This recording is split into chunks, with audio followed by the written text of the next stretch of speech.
have one life. It's time to live and be yourself tonight. You gotta feel it. You just have one life. It's time to live and dance into the light. Your life is beautiful. Life is beautiful. Life is beautiful. Life is beautiful. Life is beautiful. Life is beautiful. Life is beautiful. Life is beautiful. Life is beautiful.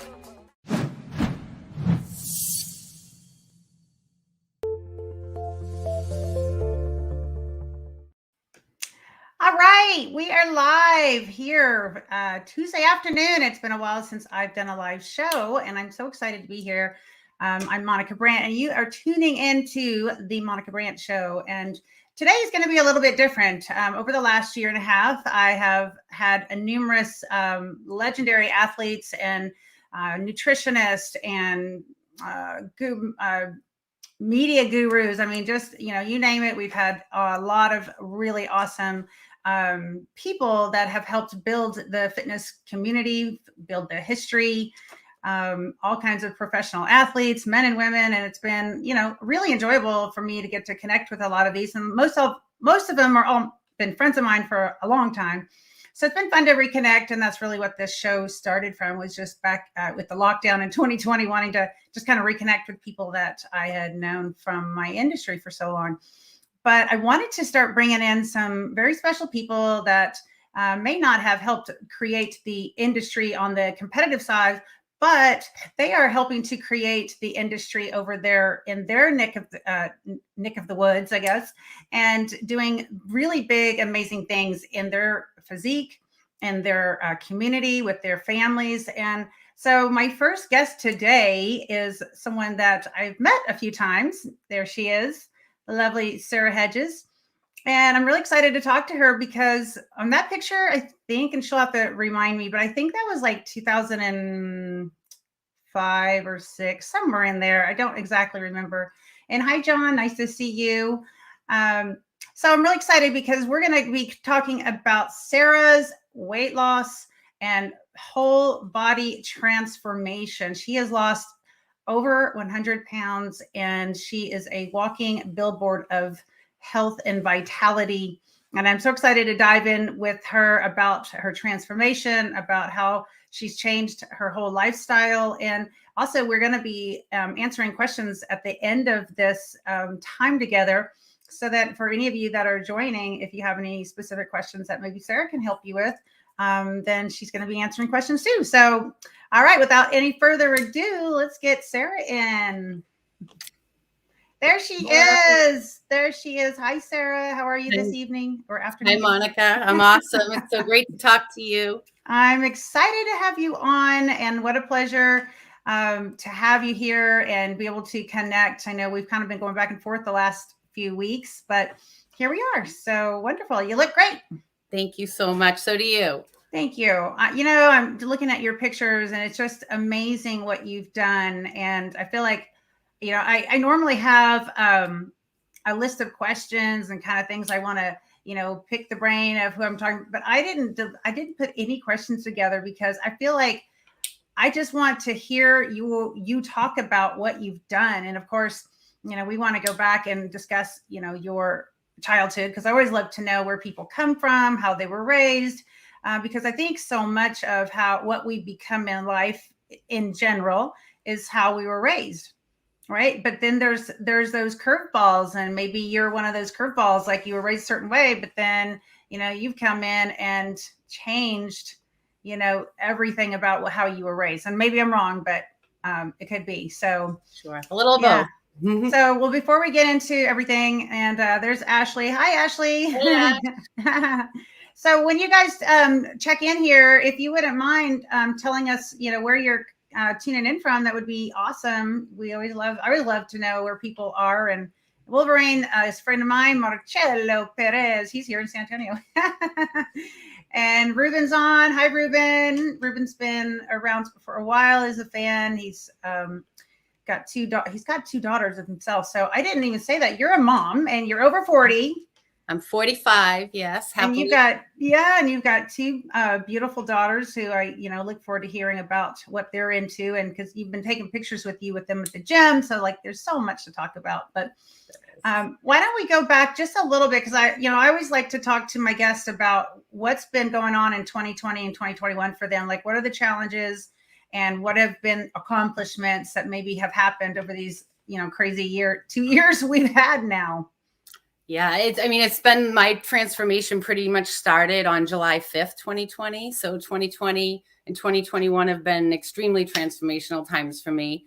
When COVID hit, I pretty much took advantage of that time to get focusing on myself. I do work full time and I work in an office environment and used to commute 45 minutes. So once we were working from home, I just used that commute time to start focusing on myself and cooking during those times instead of sitting around eating like I normally would.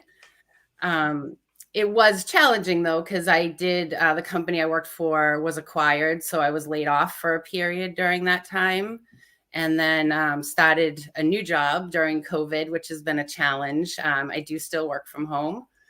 I think having kids and schooling children during COVID and working from home during COVID was definitely a challenge. Thankfully, my kids are old enough to take care of themselves. They're not young. They're 15 and 12. But I did find that to be challenging. And it had to be for both of you, both you girls and yourself, because both parties are used to being gone out of the house, doing a kind of a schedule. Yes. Right. And then all of a sudden we're like stuck at home, and it feels like it should be a weekend, but it's not like, like at home, you're on a week, usually home on weekends, right? Unless you're traveling. But I would imagine that all three of you kind of trying to juggle like this new schedule, how to look at it, how to stay consistent. And then of course, all the stuff that's going on that we are hearing, with the virus. And it's like, there's so much of that. I can't imagine, really having to walk through that with children. Cause I don't have children. So yeah, it was definitely a challenge. I mean, my girls are great, but it was a big adjustment for everybody, just like everybody in the world was adjusting to that. So yeah, it was definitely a challenging time, but again, I tried to take advantage of that and use it to focus on myself. I think 2020, the biggest part of my story, not to get into it yet, but 2020 started off tragically. And that's really what was my catalyst and my why to my transformation. Mm-hmm. I don't know if you want me to get into that now or not, but why don't we come back to that? Because I don't want to miss out on some of the history of who you are, and because so much of that has created who you are now, right.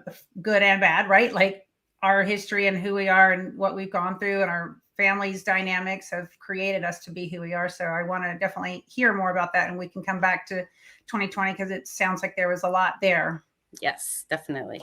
But you're right. I think my childhood definitely influences a lot of how I am today, but it is also an important part of my story as well. We'll dive into that for sure. So, okay, so let's go ahead and go back there, because it sounds like, okay, first of all, you just, talked about the challenges, but accomplishments has been amazing for you. Like, right. Like, what an accomplishment for you to just change everything and to have this new, beautiful physique that was underneath there all along. You just didn't know it, right? You just didn't know it. And I don't know how much you knew it was there or not, but it's pretty cool. Why don't we talk a little bit? Just tell me, what do you do for work? Sure. I'm an executive assistant. So I work in the pharmaceutical industry for kind of the high ups at a pharmaceutical company. I've been doing that for 20 years, but I also do meeting and event planning as well. Okay. But my dream is to do personal training. I mean, that's really where my passion has always been. And I did do it. We'll get to that, but in high school and early college. So my dream is to get back to that again. That's so beautiful, because so many people, they start there and they think, oh, it'd be cool to be in a big corporate job and have security and all that. But here you're like, I'm there and I'd really like to be doing something that really affects people in a positive, beautiful way. And you can share all that you've learned. And I'm sure that God has a plan for you for that. over time. Feel it. You know, I feel it. A lot of things when are it's coming full circle. So it when the feels timing's right, Yeah. right? When the time's right. That's awesome. So that was the job you were doing when COVID lockdown happened, I guess, and Mhm. you ended up having to stay home. Are you still working from home or are you back in the office? I still work from home. I do go into the office occasionally when I need to, but thankfully my company is still letting us work from home, which is one reason I really enjoy it still. Yeah. Because it Yeah. is. I mean, I do have a very high stress job, Mhm. extremely stressful, and there can be lots of hours because sometimes you're on call 24/7 at times. So that has been a little bit of a challenge in balancing all of that, but I make it work. So. What does the company, the people you work with there, the staff, the executives that you work for, what do they think of your transformation? So they only know me from being like this. The current company that I'm at, I started working for in March. So Okay. I haven't changed too dramatically. And because they haven't seen me in person that much, Okay. but I have stayed in close contact with a lot of former colleagues or coworkers who are really friends. And they're pretty amazing. Like the people that I've seen since are amazed when they see me because it is quite a difference. They want to touch you like, are you real? It's a Like, nice "Yeah, really? feeling. Are you?" Let's see. We've got some people that jumped on here, and I've got a monitor up over here because I can't see in front of me too well. I'm like reading things. So, hi Doug. We got to say hi to Doug. He's in Canada, Nova Scotia, Nice. and a great channel. Thank you, Doug. Appreciate The that. guitar too. I like music, so Yeah, right. And John is from the White North. He's Canadian as well. I've known John for a long time. So very cool. Very cool. Thanks, guys, for joining. All right. So let's talk more about like your history, how you grew up, because you're in Massachusetts now. Yes. Have you always lived over in that cold So, environment? Yes. Ironically, I live next door to my parents. So I live next door to where I grew up. Okay. One thing you and I have in common is a love for horses. So I grew up riding horses. We have an old dilapidated barn in our backyard. But I started riding before I could walk, and I showed horses till I was 10. Oh, what kind of showing did you do? Yeah, I rode English and Western. So perfect.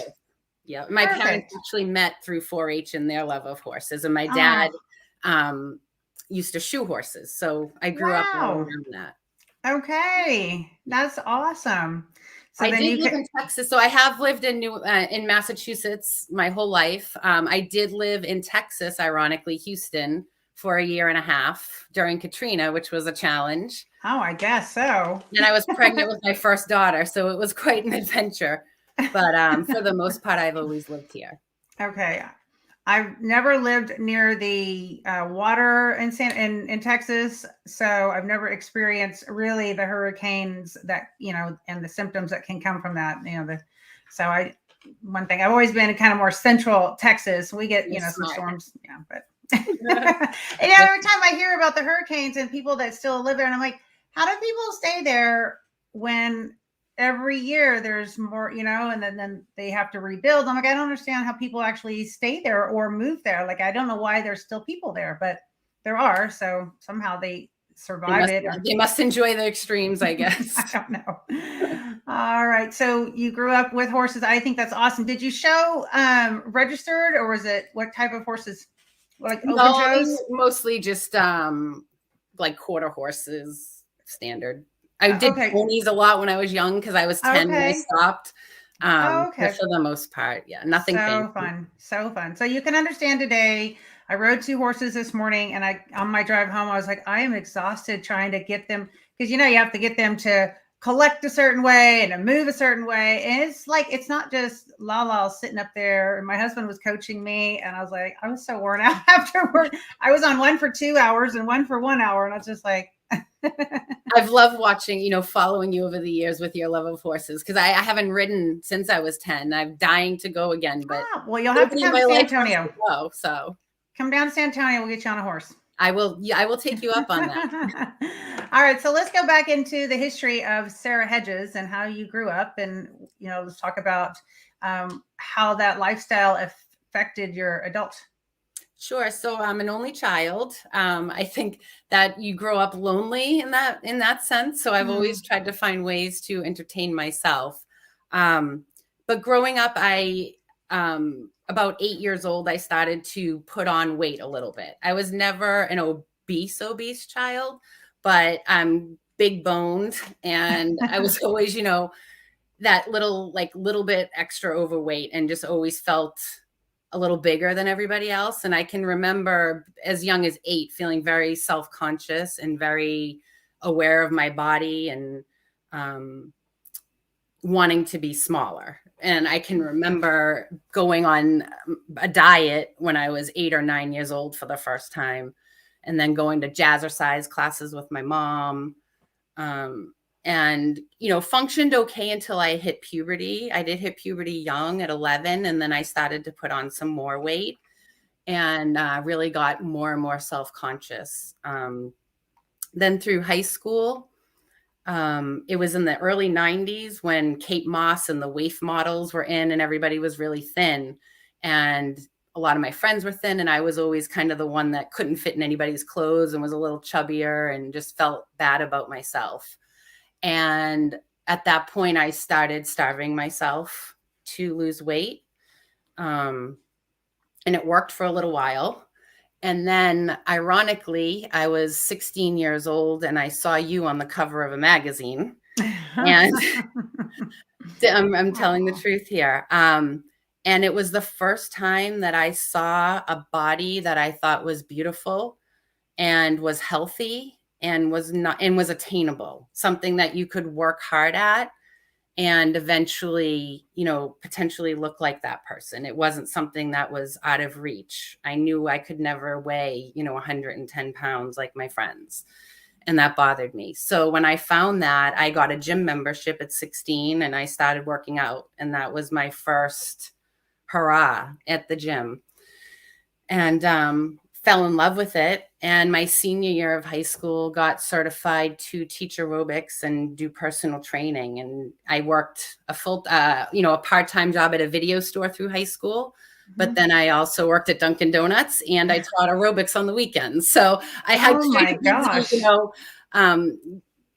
my senior year was really busy, but I loved it. And but then I fell and broke my ankle in class, and stopped teaching my first year of college, and put on some weight.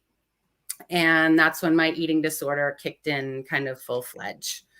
I was anorexic and bulimic, and got down to about 115 pounds, which I'm 5'5", and right now I weigh like 152. So imagine me at 115. It was wow. Long.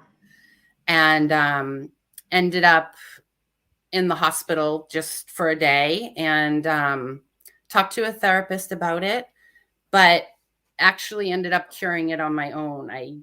I did some talk therapy and really wasn't enjoying it. And I just remembered that the gym was where I had found peace the first time. Mm-hmm. So I went back, and so began my kind of yo-yo lifestyle. I'll get into that later, but that's kind of my early history of how I kind of spent my teen years, which were pretty tumultuous.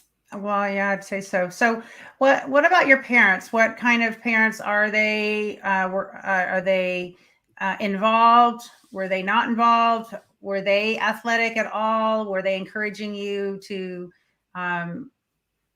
not eat, or encouraging you to eat, or how were they involved in your life? My parents are fantastic. I would be nowhere without my mother. My mother is my rock, and really is what helped me through a lot of things in my life. I have not always had lots and lots of friends, and I have a very small family, being an only child. So my mother has always been there for me through thick and thin and everything. So as when I was younger, she tried to help me. I know she was trying to help me. But I think, I went on diets when I was young, and it wasn't her forcing me to be on a diet, but, she was always there encouraging me, or, knowing that I was gaining weight. I think she was just trying to help in her way. I think body dysmorphia kicked in, and that's not her doing. Can you explain that word, body dysmorphia?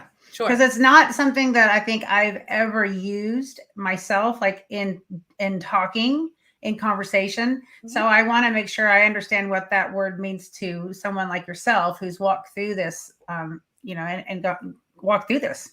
Sure. So it's definitely when you look in the mirror, you're not seeing yourself accurately. Okay. So for example, when I was teaching aerobics and I was in good shape, like I would consider it now, like I would look at myself now and think I look fantastic. I would look at myself and I would see like a giant stomach, a fat butt, huge hips, big thighs. You pick out every tiny little detail about yourself that you don't like. But you're not seeing yourself accurately. It's kind of like that before picture of me that you see. It's like seeing that in the mirror when I look like I do now. Okay. Wow. That's definitely got to be really hard to clear that out of your memory bank. It definitely is. I mean, I won't lie. I still, you struggle with that all the time. And that's for right now. That's why I like to have a coach. If you're working on your body, you're not always seeing it for what it really is sometimes. Well, you see yourself every day too. You don't see the big changes. That's very true. And especially at this point where you are now, like, whatever the goal is like, you're pretty lean, you're pretty muscular. Like, how much more do you want to be? And I know you've got a goal for a show next year, which you don't want to be super ripped lean now because you won't be able to hold that, and you'll be, it'll be past prime. So we're trying to time it. Yeah. So, as you're walking, you have to learn to be comfortable in the skin you're in right now. That's and so not true. trying to overdo one way or the other. Yes. And I think it's hard. For me, it's come with age. I mean, I'll be honest, I'm 45. I've been through a lot. So it really, the confidence and the empowerment and the motivation has definitely come with experience and through learning. I wasn't always the most patient person, so I've had to learn patience, but that's been something that I think that has come with age as well. So I think 25-year-old me probably couldn't have gotten herself to the point that I'm at now. That prayer says, Lord, give me patience now. I have it tattooed on me to remind myself. So. Patience. Yes. So I want to go back for a second there. Like, are your parents athletic? No. Are your parents overweight? So I shouldn't say that they're not athletic. So my mother, no, they're not overweight. Okay. My mother, neither of them was an athlete. They never played sports or things like that. But my mother is 71. I hope she's not mad that I said that. But she has more energy than 3 20-year-olds put together. She walks and hikes with her dogs 4 to 5 miles every single day, pretty much.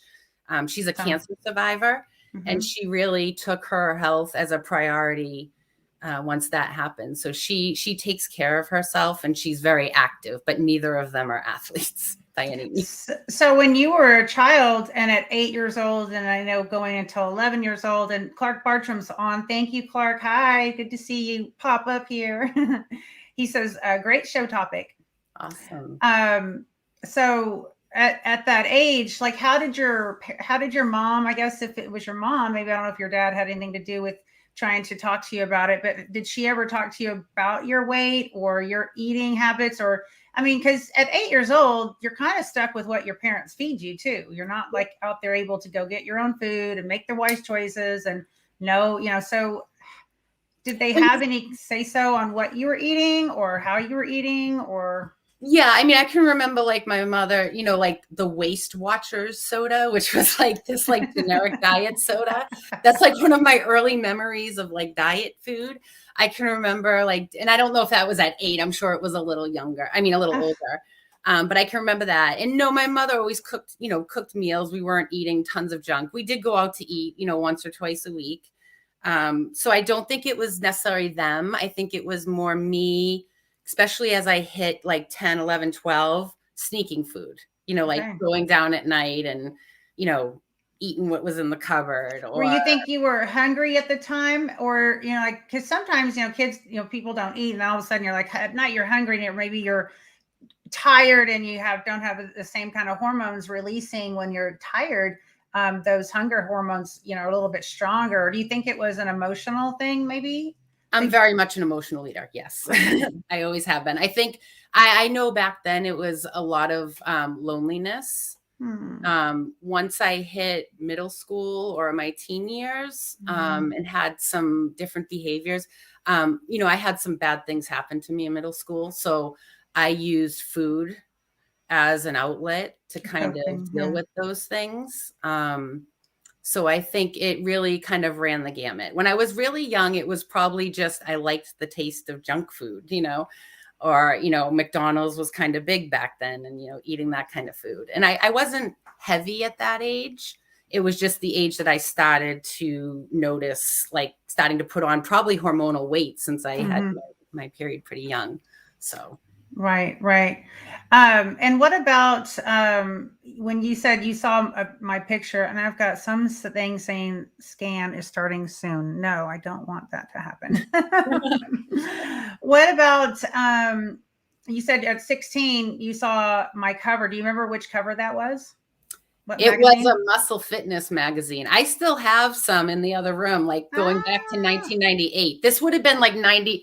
I think I was 18 when I saw it. It was like 94 when I think I saw your first picture. But I have magazines in my possession now going back to 98 with you. That's fun.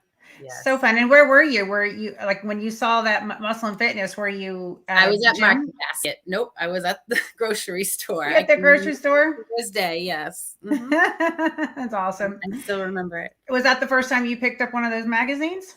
Yes, definitely. Oh, And my mother would curse you because I became addicted. Like I had every single Muscle Fitness, Oxygen, Muscle Fitness, Hers, Muscular Development. And I still have I had to get rid of some of them a while back, but I still have a big bin of some of my favorites from over the years. So it's a good collection. I'm kind of like that too. I mean, I have my magazine stuff, but yeah, there's some magazines and I'm like, why am I still keeping these? Well, I still want them because there's great information in them, or there's certain reason, whatever. And it's like, you know, like you move and you take your magazines with you. It's true. I've kept mine all these years, and I still use them for motivation. I've always looked at the pictures to keep myself going. And I miss the bodies back in that, you know, like the early 2000s. It was a nice time for, I like the figures back then. Right. Well, and the shows were really fun back then, you know, when you would come in, and I loved being in the expo with fans coming around and getting to meet people that, you know, all year, you know, everyone's looking for that Olympia or the Arnold's, and they're coming each time, and you get to see some familiar faces and, you know, just connect with people. I miss that. I'm glad I got to see you at your last Arnold. That was when I got to see you last. Yes. Okay. So how did you get through the eating disorder at the young age? Like what was that like, and how did you maneuver through that? It's really fun. I look back on it and I do kind of wonder how I got through that. I should go back and say that I do have a degree in psychology. So I think I've had some time to like be retrospective now. Analyze yourself. Yes, exactly. I think I got over it partially because I got rid of some of the issues that were causing it. I was in a really bad relationship at the time that was verbally abusive as well as physically abusive. So I kind of removed myself from that situation. And how old were you then? This was 18 to 21 or so. Okay. And we had a tragedy happen in my family. My cousin, who I'll talk about later as well, she's a big part of my story. But back in 1995, when I was at the height of my eating disorder, and in my cousin's wedding, her mother and her aunt were killed by a drunk driver coming home from the wedding reception. And that moment was one of those aha moments in my life where I was in college at the time, but didn't want to be. And that was making me unhappy. So that moment was one of those times when I said, life's too short. You don't know when your time is going to come. So I didn't go back to college the next semester. And at that point I had at that point in my life, I'd wanted to be a hairdresser. So I went to hairdressing school and I ended up doing that for a couple years. Oh my goodness. But I think like speaking up and finding my voice and finding out why I was unhappy and trying to change those things helped me to heal. Mm-hmm. Wow. And I knew I think when I ended up in the hospital that time, I had passed out at hairdressing school. I knew that I had done some damage to my kidney. So I knew I was damaging my body and it scared me. So I think that was another wake up call for me too. At that point, how was your relationship with your mom? Does she know what's going on with you? She didn't at first. I hid it pretty well. But then she, figured it out. We had a time when we weren't distant, but we weren't close, like mothers and daughters during that like teens and early 20s where you're butting heads and, not really getting along that well. So we were kind of in that phase. But then my mother found out she had breast cancer in 2001, and that brought us closer from that point on. So I think when I was kind of at the height of my eating disorders was like one of those little bit of rough patches, but my mother was there 110%. I mean, she was by my side. She did anything that she could to help me. It was more me being resistant. Well, it sounds like if she ended up with breast cancer, you probably had to start thinking about her more too, right? Yeah, there was like a 6-year span, like difference. Like this was probably 95, 96 when the height of my eating disorder.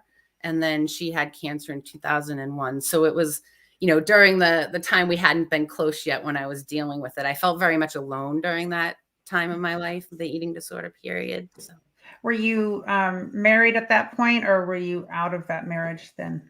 I was not married at that point, no. Okay. And did you have girlfriends? Were you still pretty much alone walking through? Yeah, I thankfully now have a good group of girlfriends, but it really, after high school, I live in my town has gotten bigger now, but when I was growing up, it was relatively small. So a lot of the people or friends that I had in high school, by the time I was in my early 20s, a lot of people were either like married or in serious relationships, or a lot of my close friends had moved away, like far away. So I didn't have a lot of friends at that point. I had my cousin who was like a sister to me. I had a couple friends that helped me a little bit, but for the most part, it was by myself. It was I've dealt with a lot of things on my own. I think I've been very independent because I've been, a loner a lot of my life. Do you, now you said you have a degree in psychology. Is that something you would ever look to do again to work in that field? Not so to speak. I mean, I don't want to be a psychiatrist or a therapist, but I do think that it does help me relate to people. I think it helps me to understand people's motivation in their past a little better and their behaviors or why they act the way they do. So I think in terms of wanting to help people with their fitness journey or their transformation, I think that I will keep relying on my background in that because I have found thus far that it's been really helpful. Well, and with personal training, you end up hearing a lot of things too. Yes. And I know there's some people that are really good with being able to kind of not tune that out, but when you're working with someone, there's a certain, as you have a coach, there's certain motivation that you have to give back and forth and inspiration for the coach to do what they need to do and to be inspired, and for the client. So, I know when I've worked with people, I try to be sensitive. Hey, is there anything you want to tell me or talk about or whatever? But once we start working, we're going to start working. We're not going to chit chat back and forth because I want to make sure you get the best workout. That's what you're here for. Exactly. Yeah, I find if you have like that introductory talk, at the beginning to find out like, okay, what's your background? What are you dealing with? What do you want to tell me about? Or what's been affecting you or what's an obstacle or obstacles that you have to set things off from the beginning. I think that's helpful so that then when you're actually training and working out, it's all right. Now it's business. We can talk after. Right. Right. And I know I've really, over the years, I've seen so many trainers with their clients, and I'm like, I feel bad because I don't think the trainer knows how to correct it. And I don't think the client knows how much they're missing out when they just talk the entire session. And the trainer's just like, like, does it, especially if it's a guy, a lot of times the guy's like, way more words than I need to hear right now. And I'm just here trying to put you through a good workout. Like, you wonder why you're not getting the results. You got to put in the work. Yeah. And I'm like, stop talking and do your, besides the fact it's disrupting to people around, and, you end up hearing people's stories. But anyway, so yeah, I know having that education is definitely helpful for you if you're going to be doing personal training, trying to figure out how to work through for people. All right. So let's kind of dive into 2020, because I know you said there was a lot going on in 2020 that actually helped you jumpstart. You know what I think? Before we do that, though, I'm going to take a quick break. Sure. So guys, don't go anywhere. We're going to take a really quick break and be back in just a minute. So don't go anywhere, and we'll be right back to here, because I want to hear, starting in 2020, what led to this awesome transformation. Sure. Sounds good. Life is beautiful, life is beautiful, life is beautiful, life is beautiful, life is beautiful, life is beautiful, life is beautiful, life is beautiful, life is beautiful.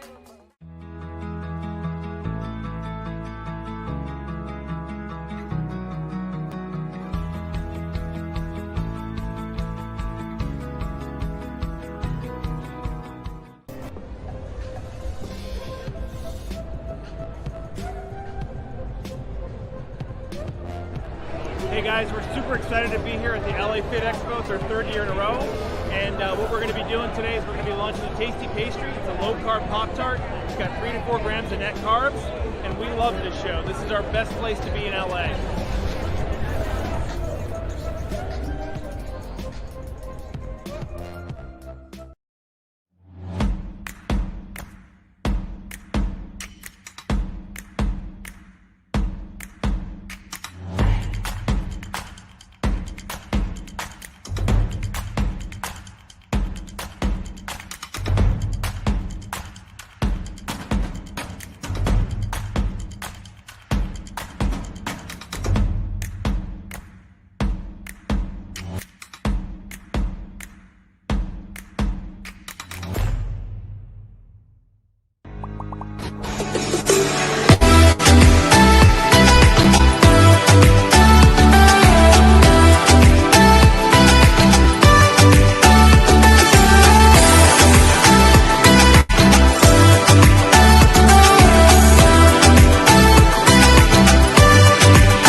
Oh my gosh. Crazy to see that. It's so crazy. So you guys, hi, welcome back to the Monica Brandt Show. I'm Monica Brandt, and I'm speaking with the lovely Sara Hedges, who has lost over 100 pounds. And we've been discussing prior to the break just about her childhood, how she grew up with some different struggles. My goodness, eating disorders, and just the mentality, knowing that you were 8, 9, and 10, dealing with how you felt inside about yourself. Like, I don't ever remember being that young and ever feeling that. It's just really, it's so sad to know that so many men and women struggled with that as a child, and were struggling alone in that place. And I'm so thankful that you're sharing, because I know a lot of people will resonate with this. And I'm excited to get into how you've made this amazing transformation, like I just your physique is looking, it just looks beautiful. It looks really, really, really nice.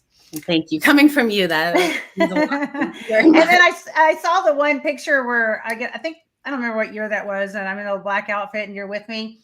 It seems like that was 2007 or something. That was the Arnold 2009. I was 2009. pregnant. I was newly pregnant with my younger daughter who just turned 12. Because I saw my hand on your belly and I was like, You did. I would not have told done you. that if I didn't think you were pregnant. Yes.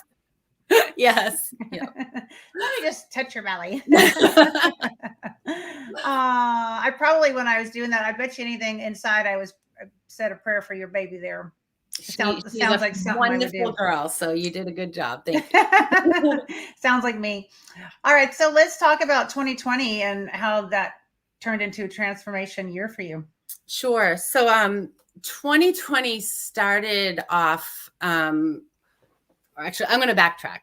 So Okay. I think the one thing that I tell people, because when they come up to me and ask me, how did you do? Like, can you help me? What do I do?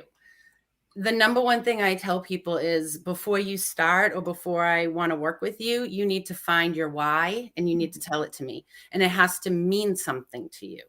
If it's not meaningful, you will not make a permanent change. Right. And this is coming from somebody that's tried to lose weight off and on over the years, at least 20 times. The difference this time has been my why. And my why started off in January of 2020. In that picture collage that just blew by, there was a blonde in a couple of those pictures. That's my cousin, Stacy. Growing up, being an only child, she was my idol. She was my big sister. She tragically ended up having brain cancer. And we lost her in January of 2020, and it was devastating to me. While she had been sick for a while, she had an accident and it came very quickly, and I wasn't able to say goodbye. And it haunted me. And she was always my cheerleader. She was always the person other than my mother that I had to go to for anything. And younger or older? She's 6 years older than me. Okay. So like a big sister. 1970. Yes, my big sister. Totally. Yeah. And did y'all grow up near each other? Yes. So she grew up in the town over with my aunt and my grandmother, whose house I spent tons of time with. They took care of me while my mother was at work. So growing up, I followed her, especially when she was in high school. She was like the coolest thing ever. I followed her around. I wanted to do my hair like her. Aww. I tried to write like her. I was in her wedding, and that's the tragic accident that I told you about. That was her mother and her aunt. So when I lost her, again, I was devastated. And then a couple weeks later, I tragically lost another friend of mine, a male who was 47, to a sudden heart attack. And he was a personal trainer. He's somebody that used to go to my classes when I was in high school, when I taught aerobics, and had asked me, how do I become a personal trainer years ago? Oh, wow. So I lost two people close to me, tragically, who were, 50 or under. And at that point, I weighed 260 pounds. And then COVID hit like 2 weeks later. So it was just this double whammy of, two people aren't here anymore who would be working out if they could. And I'm sitting here miserable, fat, unhealthy, feeling sorry for myself. And I used them as motivation to get my act together, because I thought to myself, I'm going to die. Like, I really was very, very scared, because I had been heavy off and on throughout my life, but I had never been that heavy. And 258.6 pounds is the heaviest that I got on a scale. But I know my heaviest was probably 270, 275. So I didn't do it right away. I started just walking a little bit, but July 5th of 2020 was the date that I started 100%. Wow. And the way I started was keto. I mean, I've done, to backtrack slightly, I was in shape one other time in my life, 2003 and 2004, I had hired, actually, I met my current coach now, Eric Brozier. He's in California, but he's moving to Vegas soon. We met on Chad Nichols' Muscle Mayhem board. Oh, yeah. You used to be on it too. I totally remember. Late 2002, early 2003, Eric and I met through there.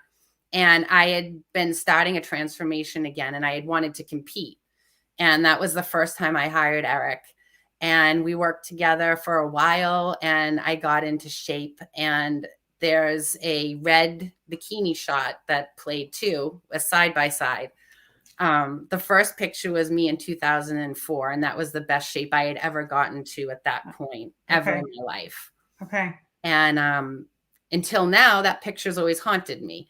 I thought, oh my God, I looked so great. I would show people like, look how I used to look when I was really heavy. I know, even though I look fat, I do know what I'm talking about with gym and nutrition. And so it haunted me forever. And then I ended up not being able to compete back then. I had an accident in 2001. I was hit by an 18-wheeler and really did a number on my back. I had a bunch of herniated discs and found out I have spinal stenosis. So I worked through that for a couple of years. 2004, I'm trying to get ready for a show and blew my back out really bad on a leg press and had to pull out of competing. So, and then fast forward a year and I got pregnant and gained weight off and on since then. When you blew your back out, how did that affect you mentally? Oh, it crushed me. Did it make you want to go back to your poor eating habits and the eating disorder? Yes. So I didn't go to the eating disorder. Well, I shouldn't say that. Part of my eating disorder is binge eating. So sorry, I have a dog. So happened. I didn't go crazy. I just kind of did what I rested. I didn't go crazy with my diet, but I rested. I ended up moving to Texas. That's when I moved to Texas shortly after that, about 6 months later, and continued to work out for a while. I have a friend, Jody, down there. She actually made that red suit that you see me in. So I worked out for a while down there. I kept my weight at bay for a little while. And then I put on about 10 pounds. It wasn't bad.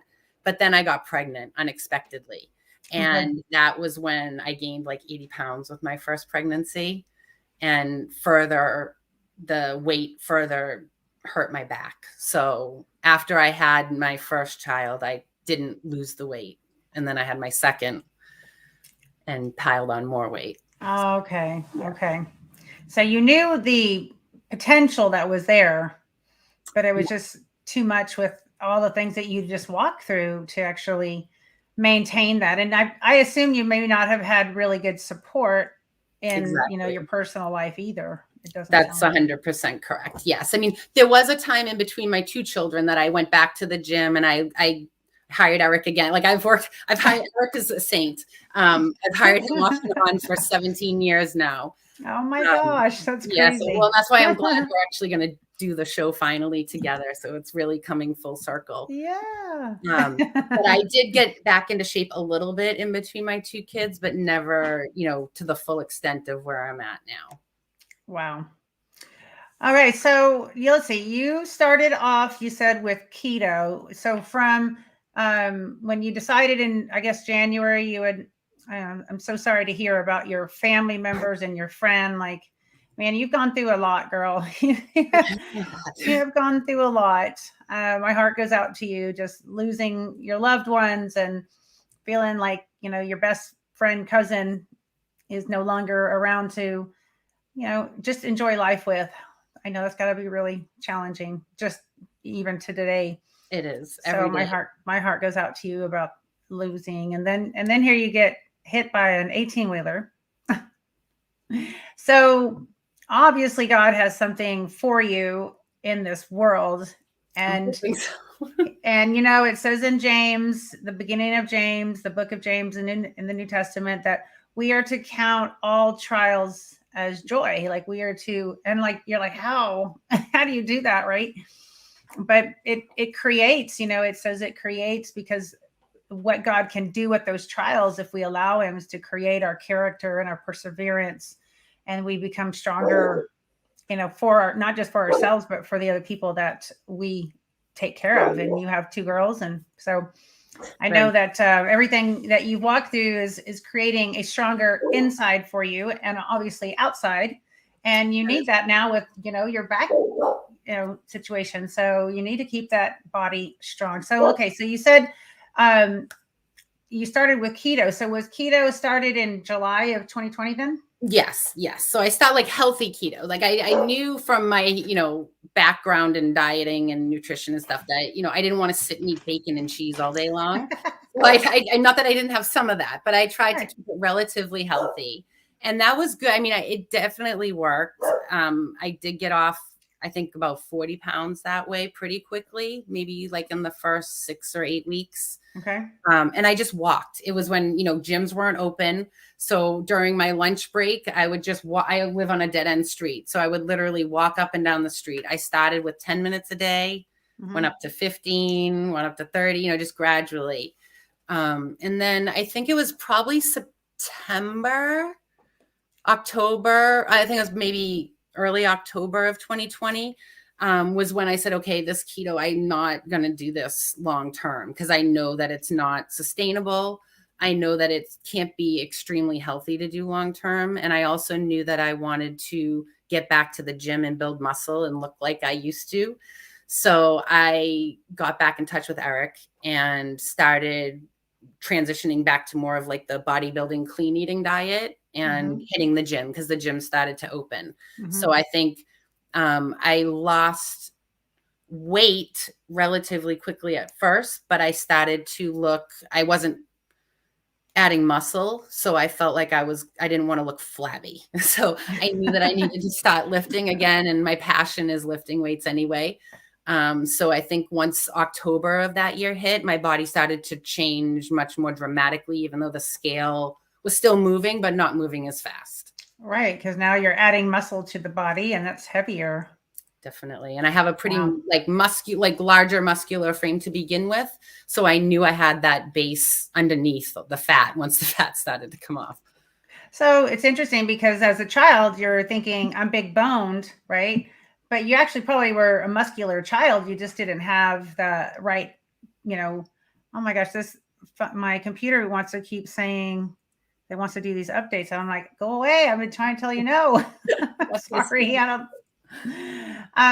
So, as an adult, now you're like, well, I'm muscular, right? But you were probably muscular as a child too. You just didn't have, you weren't active enough to really have that stand out for you, right? Yeah, it's very true. And I kind of knew that I was, but I think it was the time that I grew up. It was when like being really thin and not having muscle was in. So even though I wasn't necessarily like obese, I was, a little more muscular and, a little bit fluffier than the girls that were teeny tiny like this, because I'm not built that way. Even now, I mean, I'm never, as much as I want to be, I'm never going to have like, 23-inch waist and tiny hips. That's just not. I've never had that either, girl. But, and to be on, just to share something, I was 16, because I was athletic all my life. And at 16, I went and tried out for the SeaWorld ski team at SeaWorld, and for San Antonio here. And I actually got invited to come and go through the course, the actual training course. I tried out and I got accepted because I can water ski and do all the trick ski and all of that. And I was gymnastics and, I had some athletic abilities, but they told me that I was the heaviest girl that had ever been accepted. So I was 116 pounds and I was, a strong sprinter, volleyball, horseback rider, water ski. Like I didn't have fat on me, but I was 116 pounds. And they said that was the heaviest of any of the girls that they had ever accepted to come into the SeaWorld, into the ski team training camp. And so I was supposed to go into the training camp, and they were hoping, gently encouraging me to try to lose some pounds.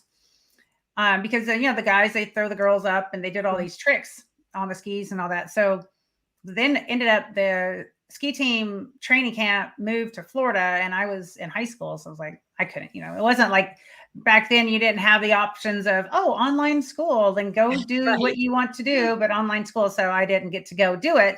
But I just remember them, kind of critiquing me at 116 pounds. And it's weird because I don't think back then I ever sat there and was like, looked at myself and thought, well, I'm too heavy or anything. But I could see where that could have messed up somebody if they had, maybe gone through and I couldn't lose the weight, or because I wasn't overweight. I was just muscular, right? And then when I moved into California, and I moved there in 95, I was 24, and I got involved with an agency out there over time.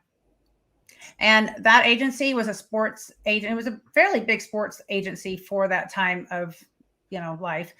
And they wouldn't do anything with my covers. Like, they didn't want to use any of my fitness stuff. They wanted to, because it had, I was too muscular. It was too involved with the bodybuilding industry, and steroids was like, it was looked upon like, oh, the girl must be on steroids if she's on the cover of a magazine. So literally I couldn't use, for this agency, they wouldn't look at any of my fitness stuff that came out of the magazines. And here I am like, that it made no sense. And nowadays, everything is muscular. You see all these fit and strong bodies and, all the stuff, but I was like an outcast even then. And, as far as kicking themselves after the fact though, that they didn't do that. I was like, I just remember going like, I can't use any of my covers, and I've got cover after cover after cover. And there's almost like they didn't want me to do that anymore because it was keeping me from something else. And then they were like, well, we don't want to talk about your fitness competitions. I'm like, oh my gosh, it was really confusing time. Probably, and it probably wasn't just for me, but there was a lot of probably women that fell into that category. Mm-hmm. And even when I lived in San Antonio, I was with an agency when I was in my early 20s. And like you, I was heavier and more muscular, and I didn't have a 22, 23 inch waist. It was like 26, 27 maybe. And the agency here was either you were Hispanic, or you were like this, the Kate Moss, you kind of said, the stick figure, blonde girls, super skinny. And I was like, I'm not either of those either. So it was, it kind of went in along with that kind of pathway, with you, like in a way of the same look and the same kind of time period. Yeah, it was really different. So I can understand that. I just remember being so frustrated when this agent out in California would want to send me somewhere, and they'd be like, well, you're so muscular. And I'm like, and then they wanted me to try to tone down. And I'm like, I can't, this is just who I am. Like, I've always had muscle. I can't go shave my quads off or. Well, I'm glad you didn't. I'm glad you didn't. Thank you. Well, now it's crazy with social media. Can you imagine like your career now with social media back in the day? Wow. I know, it would have been crazy. Yeah. Okay. So you started with keto. Can you talk about that? Because I know that right now even for me, like I've done keto style days, and I've done a lot of fasting over the last 8 years, a lot of fasting. And I love having the freedom from food. And I had a coach actually teach me about that in 2013 when I was sprinting. And I'd asked him, because I started sprinting, and I said, I wanted to have someone kind of go over my food with me. And am I doing the best I can? Because I'm now competitive sprinting, competitively. And so he actually, I was so surprised because he's like, we need to get you a break from food. I need to teach you about intermittent fasting. And I'm like, what? Oh, that's interesting. I can't do that. I know. But what has happened over the years for me is I've utilized it so much for my advantage. I understand the hormonal effect. I understand the beauty of being able to travel all day and not worry about food. Because I used to have to pack my food, haul my food, and it had to have, cold food or hot food or whatever. It's like, it was overwhelming. And so I feel like at least now in my life, like, okay, I understand, just kind of the big picture of keto. And now I've done a lot of these keto style days. I've done a 5-day keto type fast. It's not a fast, I know, but it's a keto mimicking kind of diet for the 5 days. And so I've done those things. I feel really great on them. I Mhm. haven't done like months and months and months. 5 days is my max, but man, I feel great on them. And I know there's a lot of information out there. So will you talk on, how did you handle the keto? How did you get started? Did you follow somebody? And, what did that look like for you? Sure. So yes, I did. I followed somebody, Dr. Berg. Okay. B-E-R-G. Oh, You know is he the Dr. Berg? He's like a soft-spoken Yes. doctor online. I Yes. love He's got, like, him. tons of video. Yes. I watched him actually this morning. I saw one of his little videos. Yes. That's Yes. so cool. Oh, high five. I love him. Yeah, no, he's good. He's got a He's lot of great great. information. And Very informative. he speaks so calmly and intelligently, but not over your head. And Yes. and it goes chalkboard up there and all that. Like, he's so well spoken. I have learned a lot from him. So he's definitely one of my. That's so funny. Okay, so I do. Yeah. cut you off, but I was like, For anybody that's looking to try keto or intermittent fasting, I would highly recommend him. Berg. I did like you. I'm sorry. Berg. Yes. Dr. Yep. Berg. Berg. Yep. He's got a YouTube channel. He's got hundreds, probably thousands of videos actually. Oh, I mean, so much. so much information. Yeah. So I think I started by following his video, watching his videos and following his advice. I think I started at 3 meals a day. And what were those meals? I'm sorry? What were those meals? I did a lot of eggs with vegetables. And then I did do a lot of salad with grilled chicken, avocado, a little bit of bacon. I did dinners would usually be like steak and a vegetable or more salad, things like that. Like you, I did gradually go into intermittent fasting. I wanted to try it, but I almost just happened upon it because with keto, as you probably know, once you get through and get into ketosis, it does have a very satiating effect. So you definitely are not hungry. The fat satiates you if you're eating enough of it. So I did find that I very easily went to 2 meals a day just because I wasn't very hungry. Yeah. And even got to a point where I was doing 1 meal a day on occasion. Not necessarily always purposely, just I went by hunger. I did like you. It really did help me learn to control some of my food addiction and control some of my appetite. Oh, I love it. So I did definitely. I love it. It makes me so happy to hear that for you, because I think that's what people lack, is understanding how to control that. And, the appetite, how to control it. It's not always because we're hungry. Sometimes it's you're thirsty, or you're tired, or you're sad, or you're lonely, or you're bored, or stressed, or overworked, or, it's not always because this body's hungry. And when we learn how to control that and actually analyze it, yes, and then have the discipline to continue. So I love it. Do you That's remember? very cool. Yeah. Do you remember your meals? Which ones you like to eat the most? I love salad. So that was definitely, and I was doing keto back when I was still at work. So for me, my company had a salad bar there. So I could very easily, I didn't have to worry about packing food all the time. So I very easily found that was very convenient for me. That was probably my favorite meal because I could add whatever I wanted to it as long as it didn't have carbs. So it was great. And what about dressing with a salad? How did you handle dressing? I usually did oil and vinegar for the most part. Or I would do something. There was like the Primal Kitchen salad. Yes. So I did some of those too. Okay. I'm even to this day, I absolutely love the avocado spread, Primal Kitchen avocado spread. And I use that in my salad. I really like their steak sauce too. Is there? I didn't even know there's one. I'm like stuck on this keto or Primal Kitchen.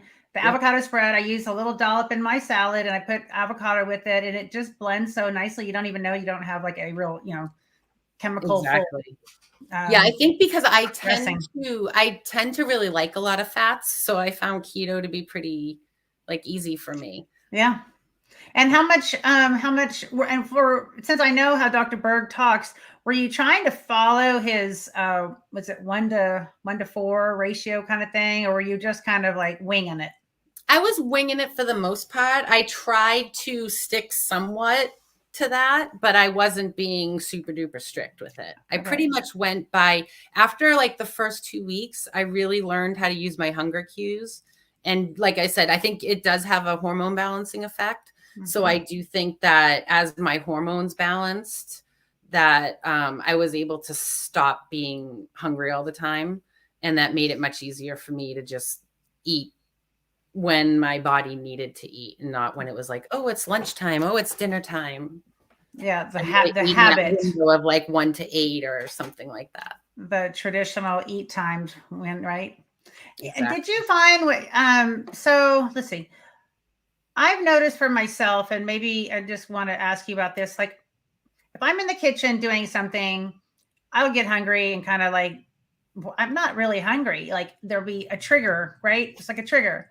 I'm in the kitchen. Maybe I'm, because we have got a pretty large kitchen and there's a lot of counter space. So it's not like just in there for food, but we're in there, doing other things. So, but I almost have to pull myself out of there, because if I'm not in the kitchen, I don't even think about what's there to eat, or, but if I'm in there, then I do. And if I don't need to eat, then I'm like, I got to remove myself from this kitchen. Yes, So yes. being home, was that an issue for you? Because you started this with the lockdown. So how did you handle that? Or was that even an issue? Because maybe you worked outside of the house more, so that wasn't a problem. Yeah, when I was doing keto, I didn't find hunger to be a big issue. I do find it to be an issue when I got off of keto and eat the bodybuilding diet. Yeah. Just because I think my metabolism is kicked up a lot, and my workouts are long. So I think my body and I've also been dieting for a long time. So I think I'm just like the last few months, and it's stress, I will say that. But I definitely will eat when I'm bored.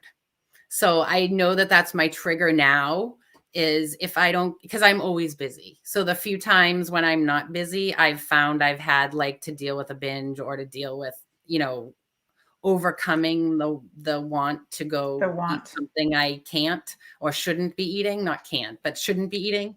Yes. Or at night. That's my biggest downfall. Because at night is when I find it, like I'm go from 4:30 in the morning till about 10, 11 o'clock at night. So I find that when I sit down for the night finally is when I struggle and have to really.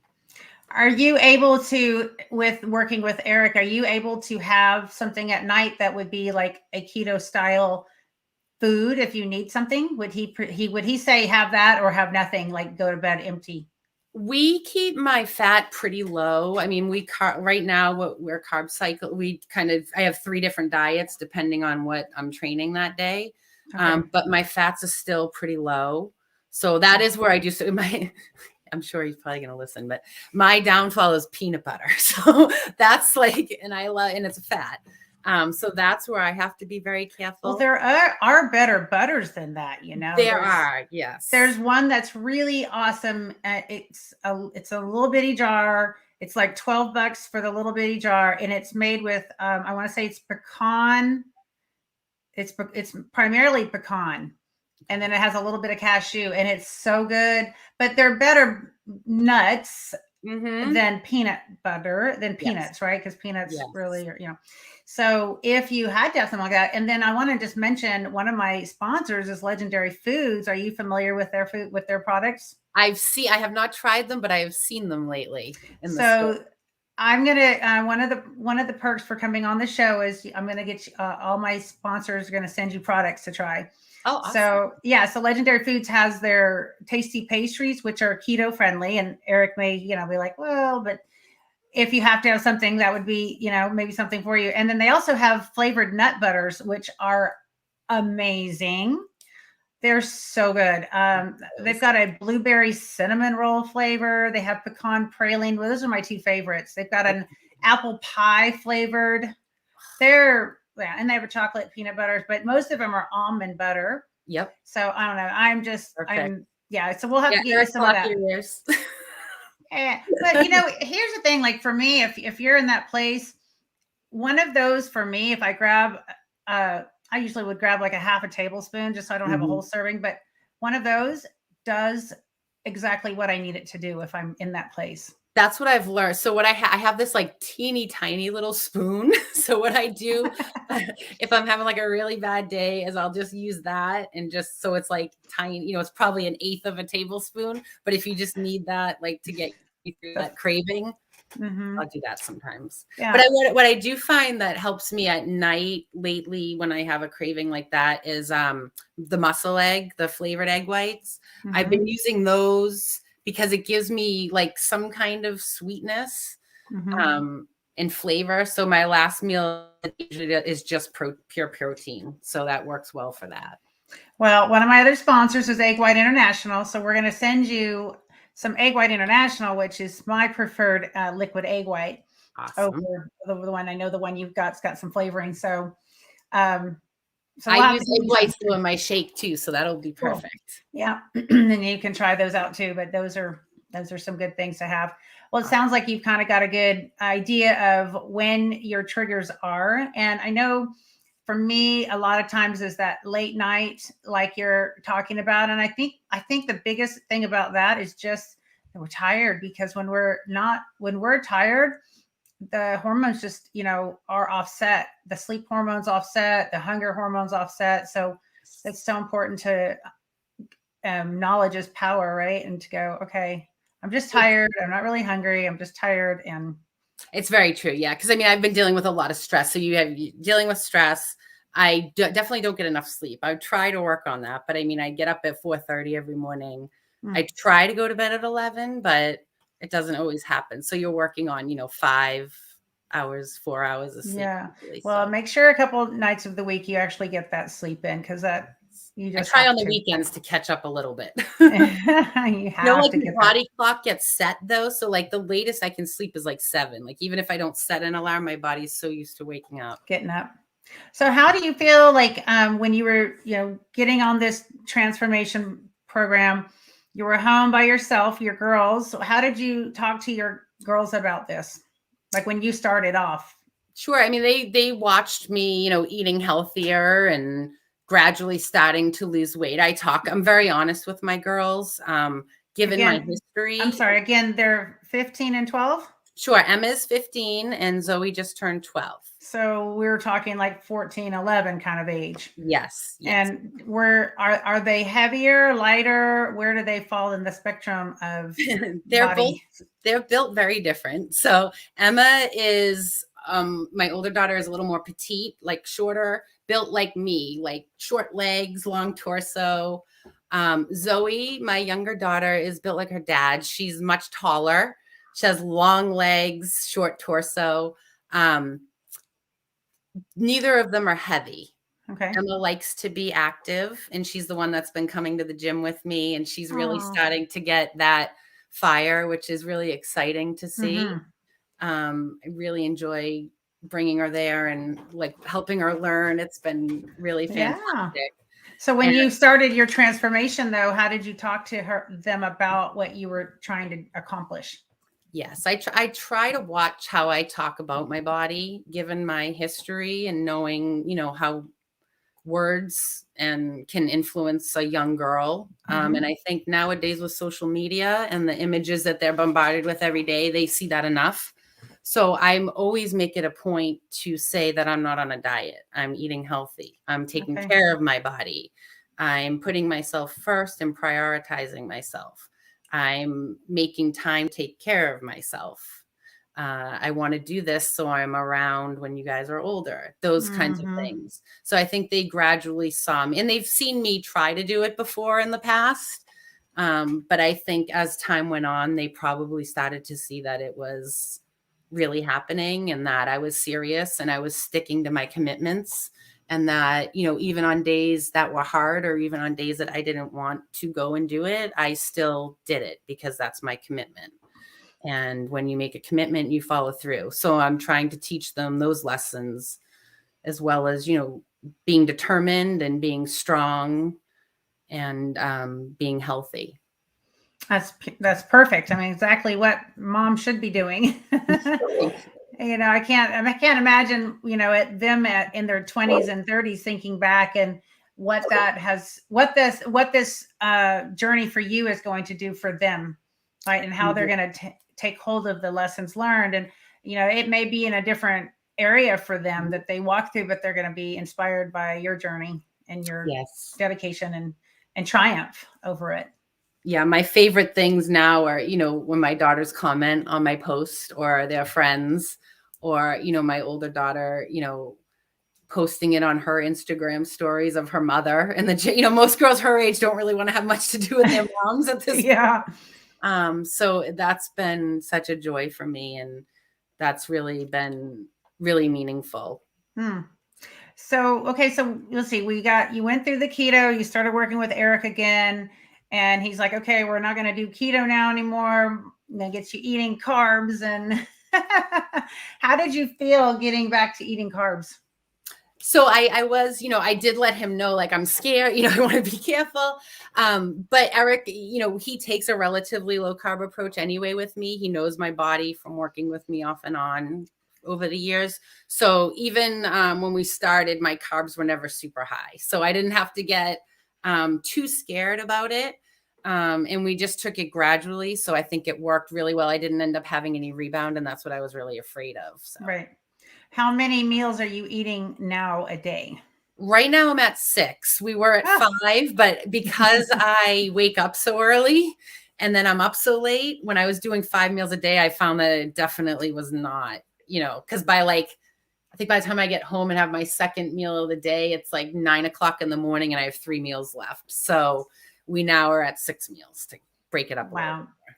And how long have you been doing this? Well, it looks like we have a question. So how long have you been doing this 5 and now 6 meals a day? How many months? So Eric and I got back together. It's been a year, a little over a year.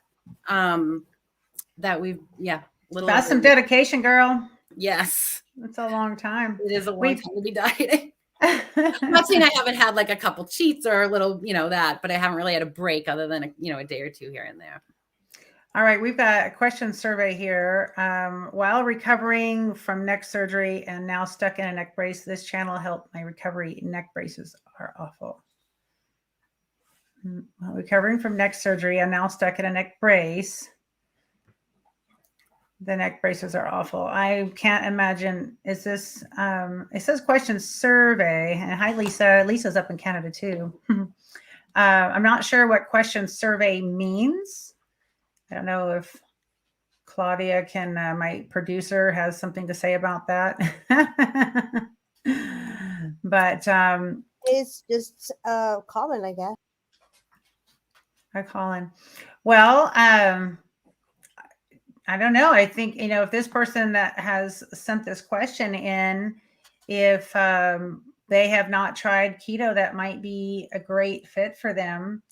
Like you said, it helps keep you satiated and keeping the fats higher and carbs lower. I know helps with the brain too, because when we have a lot of carbs rushing around, if we're not using them, they can create some extra energy that can come across as panic in the body or in the brain. Mm-hmm. You ever, like that sugar rush, right? You're like, oh, yes.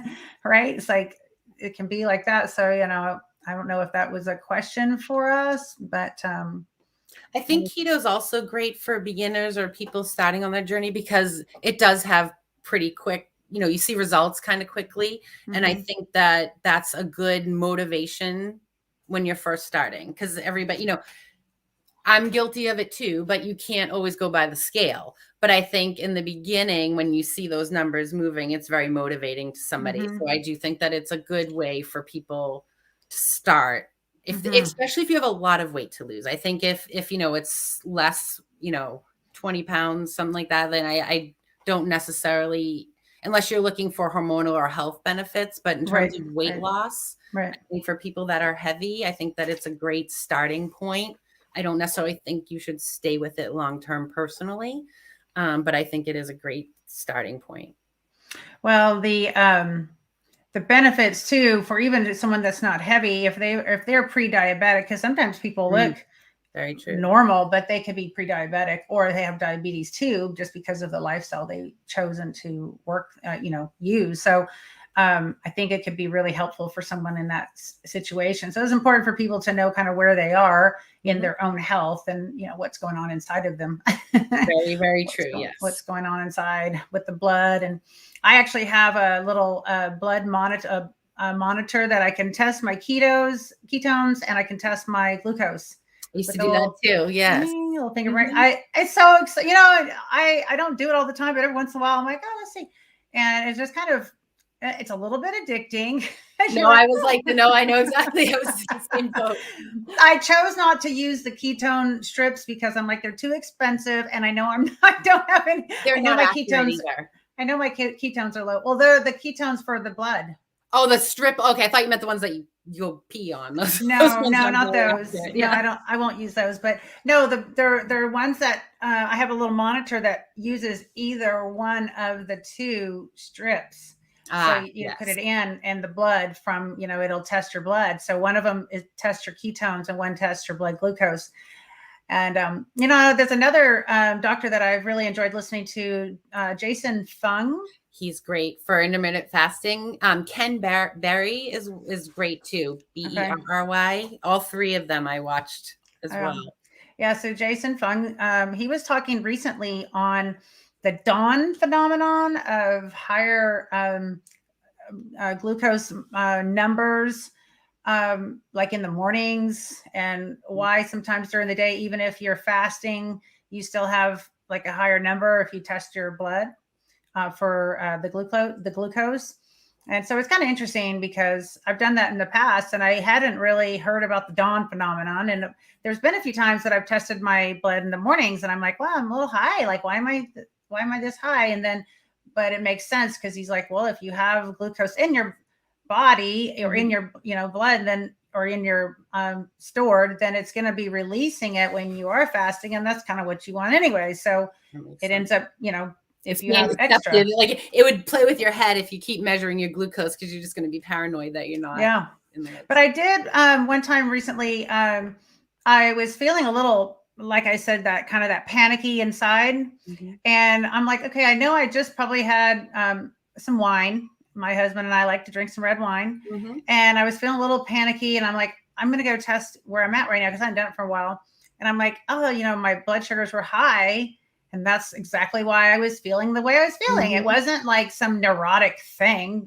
And I think sometimes people, start thinking, oh, I'm having a panic attack. Well, no, your blood sugars are just really high because whatever you just ate or drank, it's not because of there's something wrong with your brain. It's because of what you've just fed yourself. And I think Jason Fung says it. He says that it's about what you put in your mouth. It's about the hormonal response. Yes, that's very true. We have to be. Here's another question. Let's see. What's the best way to manage hunger while fasting? Ooh. We want to go on that one? Hydrated. Definitely keep hydrated. If you're not drinking enough water, then that's definitely going to affect your hunger levels. And I do think it's keeping busy. I mean, I think the more you sit around or the more you think about being hungry, the worse it makes it. Being in the kitchen. I find like if you distract yourself in other ways, whether it's, go for a walk, call a friend. I don't find watching movies to help because I think it makes it worse. But if you go out and do something active or something social, it kind of gets your mind off of hunger. And go for a walk and call a friend. Right. I did that the other day. I was actually kind of like, it's a Sunday and kind of like wanted to have something, but I'm like, I don't need anything. So I did. I went for a good hour walk and I called my dad and he loves to talk. So I got to just visit with him while I was walking, had my phone on speaker and I had a good walk. I'm up and down the hills and he's just chatting away and it worked out really well. I came home and I didn't feel like I needed anything. Exactly. You forget about it. I think that's those two, staying hydrated and being active. Definitely. Oh yeah, for sure. Right. Well, thank you, Universal Fitness Ontario. Let's see. Lisa's got some here. She says, we've used keto diet. You can tell when you're in ketosis by the ammonia smell in the sweat when you're working out. So Lisa's had quite a story. I've known her for a few years as well. And she's got a tremendous story with digestive issues. And I don't even remember how many surgeries she's come through. And she's got, she's a mom and a wife. And she has done amazing work on her physique as well. And been on stage a few times and gotten the magazines a couple times. So Congrats. That's She's awesome. a breath of fresh air, but she has gone through some tremendous story with health concerns and health issues as well. So, all right. So we got through. Anything else you want to share about keto kind of lifestyle that you went through or that you want to share about that might be interesting for anyone listening in later? And if anyone has any other questions, feel free to ask. Sure. I don't think so. I think that covers. I think if, people are interested in it, I would definitely recommend those 3 people that we've mentioned as the starting point. Dr. Berg, especially, because I find him to be he's very scientific, but he explains it in a very down-to-earth way. And they are quick videos. So I think that he's a good starting point for people. I agree.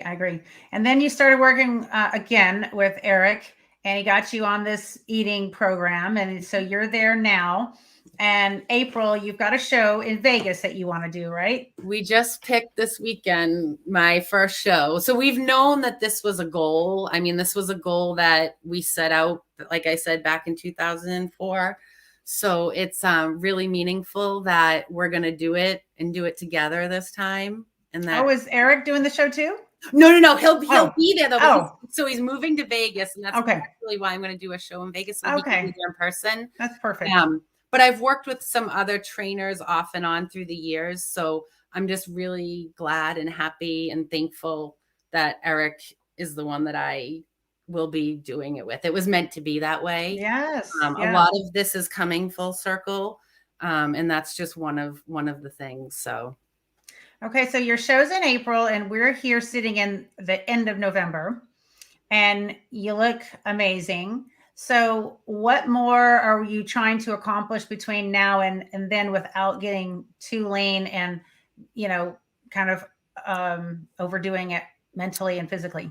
Sure. So my upper body is ready, according to Eric, and I think myself. I would like to put a little bit more size in I have really high lats. So I would like to. I'm sorry, you're doing figure? Yes. Okay. Mm-hmm. Okay. So I would like to put a little more size on my back, but we think my upper body is pretty ready. It's my lower body. And it's my glute and hamstrings. My quads are pretty good. They probably could get a little bit leaner, definitely. But we're starting to show some cuts in the quads, but it's my hamstrings and glutes. I mean, I know those are the last to come in, but I think the hardest thing for me with my weight loss has been dealing with a little bit of extra skin. So I'm really lucky that it's not too bad considering how much my body had stretched. But I won't lie, it's really frustrating that, I do have a little bit on my belly. It's pretty easy to hide that one. But on the backs of my legs, which is where a lot of my fat has been stored and is still sitting, I do have a little bit of extra skin in that gluteus area. So we're trying to lean out more so that my lower body can lean out again, like get a little bit leaner and tighten up my glutes. Cool.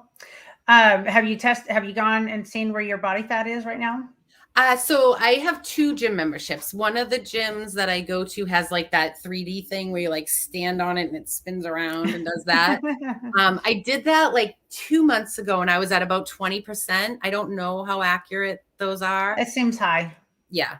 So I probably will go have it done again in another, when I'm in 3 weeks, when I'm 16 weeks out, I'll probably have it for the beginning to see where it's at.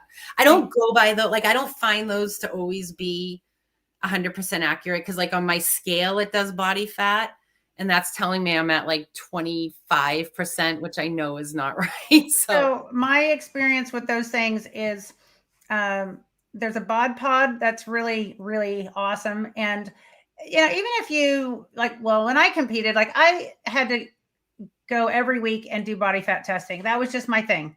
I wanted to go every week, 6 a.m. Thursday morning, before I exercise, before I eat anything. And that was my deal. I wore the same clothes every time. And I got in the bod pod. It's just it looks like a little egg that you sit I had that done once a long time ago. So, something like that's pretty accurate. There's another device called the DEXA scan, DEXA. I've got one here in San Antonio that I love and have used that a lot over the years. But one of those 2 are really accurate, right? But even if you have someone that's very skilled at doing the pinch caliber you can get pretty accurate with that one too if you have, but any of them, as long as it's the same consistent. So let's say you do the, you know, the one that you're standing on, and it's the same scenario every time you do it, you will see gradual changes. And whether you're, you know, 11% body fat really, or it says 19 or 20, like, you know, those stand ones are not real accurate. I don't believe they're, you know, but at least it's something that would be consistent. And that's the main thing, is just having the consistency throughout the time. But I want to say something about the glute tie-in, because, you know, for me, over the last 10 years, I've really learned a lot for myself because of sprinting, and also because I started coaching a lot of the glute activation and how to actually utilize your glutes throughout the day, not just when you're trying to work out. And it makes a huge, huge difference. And I know that I started learning about it when I was doing all my sprint training and really learning how to incorporate my glutes into sprinting correctly. So I will definitely love that information. Yeah, well, you and I, we can talk about that after, you know, another time, but because that's something that it's where you use your glutes all day long throughout the day, and it's not, you know, you're standing there brushing your teeth and your glutes are activated. And over time, that muscle gets so developed because it's working naturally and all day long, not just, you know, however long it takes to do a squat or leg press, if you're, you know, or whatever the exercise is that's supposed to be targeting glutes. So anyways, that's definitely something that, you know, if you're interested in, we can talk about another time. I would love to. And I can kind of help you with that. But yeah, and actually that is kind of the last part to go for women for the most part, right? It's true. It's true. Yeah. It's just the bane of my existence right now. Like, I love how everything looks, and then you see that and it's like, oh, it looks good in pants, but not out of pants. All right. You got some time, girl. You got some time. Let's see. We've got, hey, Sara from Canada. What's your daily routine as of today? And so I basically wake up between 4:30 and 4:45. Get myself ready for the gym. I have a shake before I go to the gym and any supplements. And then I usually get to the gym between 5:30 and 6. And then depending on what I'm doing that day, I usually do my weights and my cardio all at once to get it done in the morning. It's exhausting. But I do find that if I don't, life gets in the way. So days when I am running, if I have an early meeting and I have to split up my workouts, it's definitely harder to get back to the gym that second time. I mean, I make it work, but I try to get everything done. So I'm usually at the gym till 8:30. I come home, shower, work all day, take care of my family. And then if I have to go back at night, I do. But pretty much the nighttime is spent either with my kids or running errands or shopping or going out with friends. So how often Sara, how often are you prepping food? So being home has been a luxury. So I do I eat lots and lots of 99% lean turkey breast, the ground turkey. I love it. I make it with low sodium taco seasoning and some hot sauce. So I'll make 2 pounds of that, and that will usually last me 3 or 4 days. My kids will eat a little bit of it too. So usually twice a week I'll prep that. And then I buy a lot of the Trader Joe's already grilled chicken because it's already made for me. And then just the rest of the week, a lot of my meals are no carb. You know, I have 1 or 2 meals with carbs. So I make my carbs as I go, or I'll make like 1 batch of rice for a couple days. But the rest of the stuff I just make as I need it. And what about veggies? I eat lots and lots of green beans and asparagus. That's my favorite. One of my favorite meal is I'll chop up asparagus and green beans, and I'll saute that in a pan. And then I throw in some broccoli like the broccoli slaw with some liquid aminos and hot sauce. And then I do my ground turkey and wrap it in those lettuce, like butter lettuce leaves. My favorite meal. And I actually, the one ingredient I forgot was peanut butter. So whatever my fat is for that meal, sounds weird, but I put a tablespoon or 2 over that mixture, and it tastes like something from an Asian restaurant. It's awesome. That does sound pretty good. Say that, and we're going to answer this question here in a minute, but what was that recipe again? Sure. So it's the 90 or any kind of ground turkey or ground chicken. I use taco seasoning and red hot sauce on it when I make it. So that's prepped ahead of time. And then I just chop up some green beans and asparagus. Mm-hmm. I saute that in a pan, and then I throw a handful or 2 of broccoli slaw on it, and then a couple squirts of liquid aminos, saute that in the pan, and then put the turkey on top, ground turkey, put it in a bowl. And then I do 1 or 2 tablespoons of peanut butter, depending on my meal for that, my macros for that time. And then mix it all together. And then I scoop it into butter lettuce leaves and make like a taco. And then I'll put a little hot sauce on it. It sounds like a Thai dish, right? It does. Like It tastes like it. It's fantastic. And it takes, like, if you cook the turkey ahead of time, it takes 5 minutes. So it's great. Super simple. That sounds good. All right. How many sleep hours do you get per night? I know we kind of talked about this earlier. I'd say on average 5. I try to get 6, but I'd say on average it's 5. But there's nights when it's 3, and then there's nights when it's 6 or 7. So, all right. So I need you to get at least one night of good 8 hours. I would love to do that. I do have a supplement I started taking to try to help me sleep a little bit better. Magnesium is very helpful for it resting. does have, yes, I do have magnesium. Good deal. What is this question here? Monica, what is your favorite healthy meal?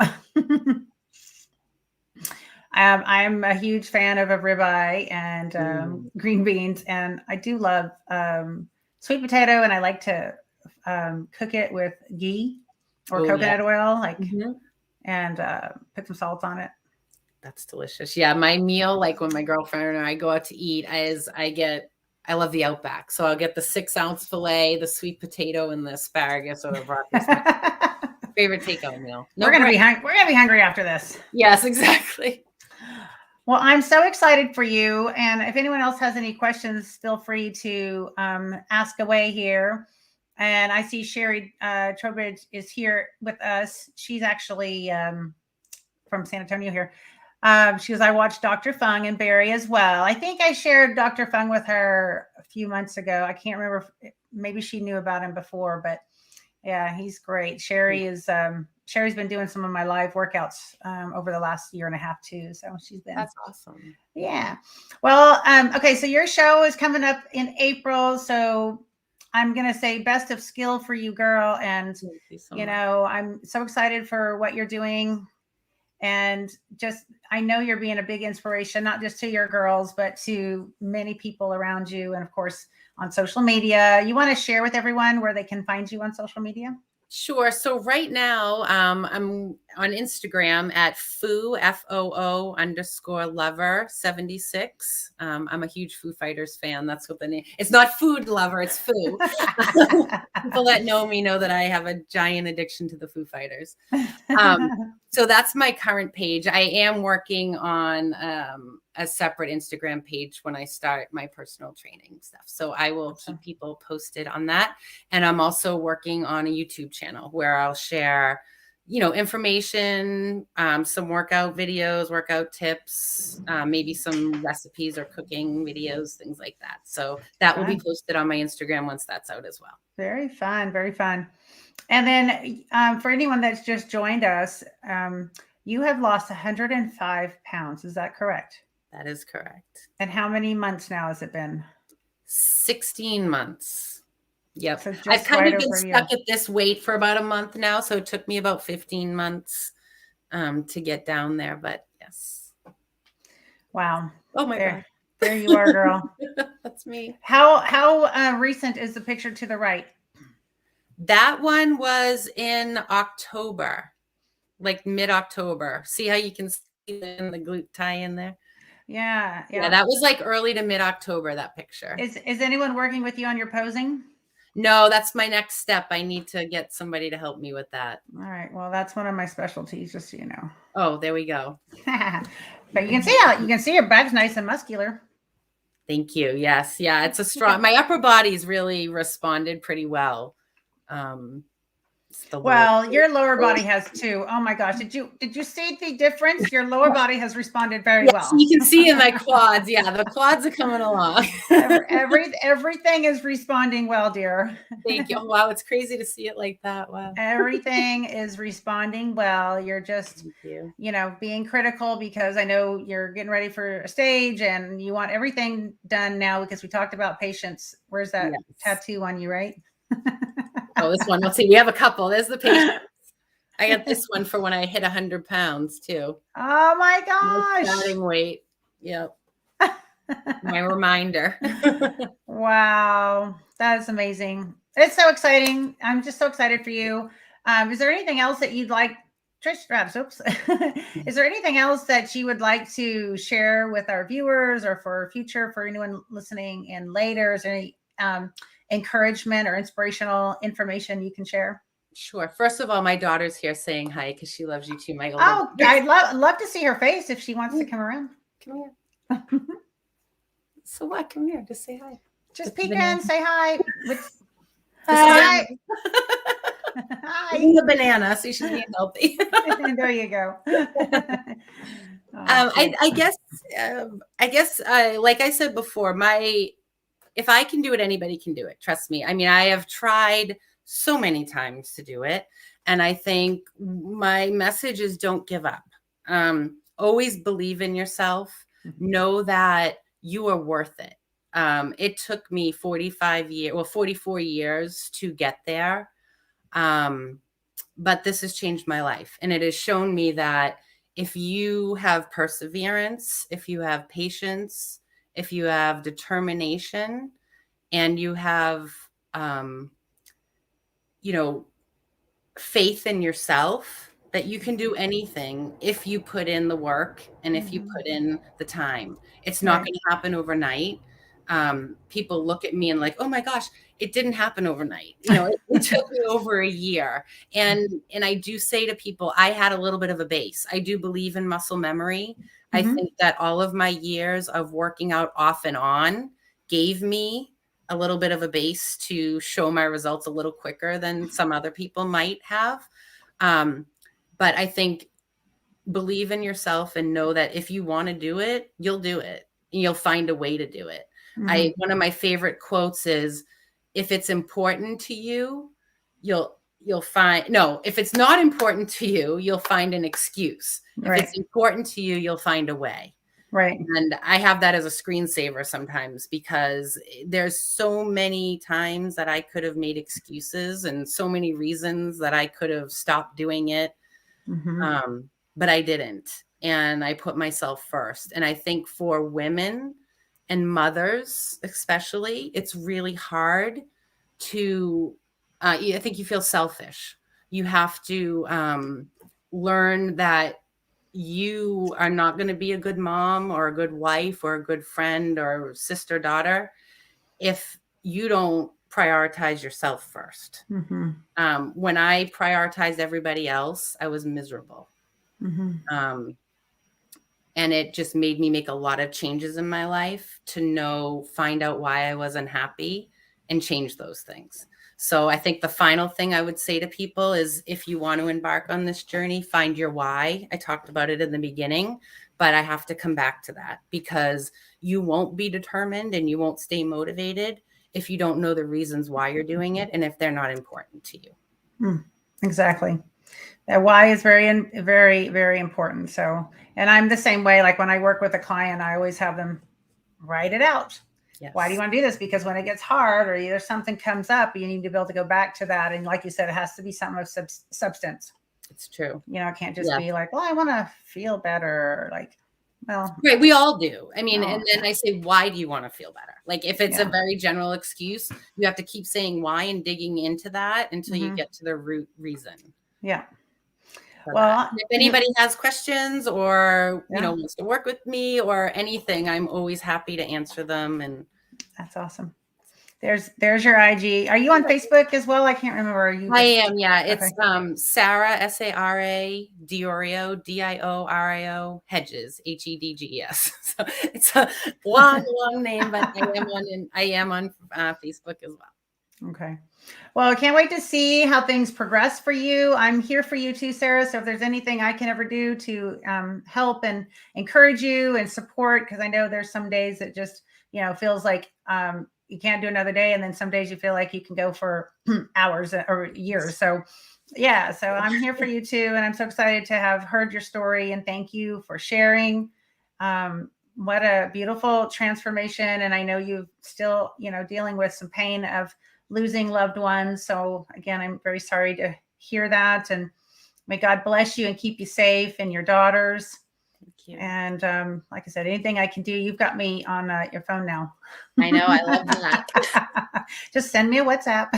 I definitely will. You will hear from me. And I greatly appreciate this. This has been it's been fun. Such a joy. So thank you. Okay, before we go, I've got the rapid fire questions. Sure, hit me. Okay. There's 10 of them. List 3 things that get you up and motivated each day to do it again. My kids, my show coming up. And also it's now to the point where I know there's people watching me and people that look forward to my posts or my advice. So those 3 things. Accountability. Yes. Awesome. Okay. In 3 words, describe Sara at age 15. Oh.